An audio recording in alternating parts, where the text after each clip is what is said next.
جی وعلیکم السلام ورحمۃ اللہ وبرکاتہ۔ محترم بھائی نے یہ ایک پوسٹ سینڈ کی ہے، نکاح اور شادی کی ذمہ داری۔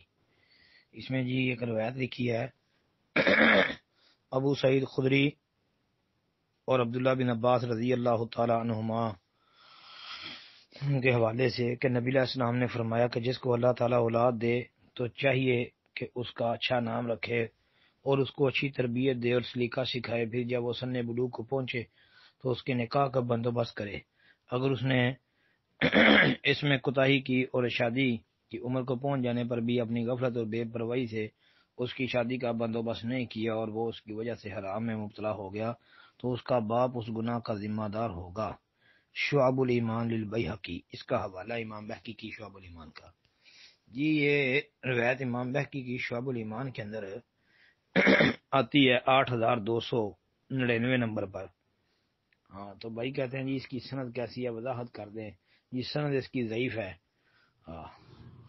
سعید جریری جو راوی ہے نا، اس کے اختلاط کی وجہ سے اس کی سند ٹھیک نہیں ہے۔ السلام علیکم ورحمۃ اللہ۔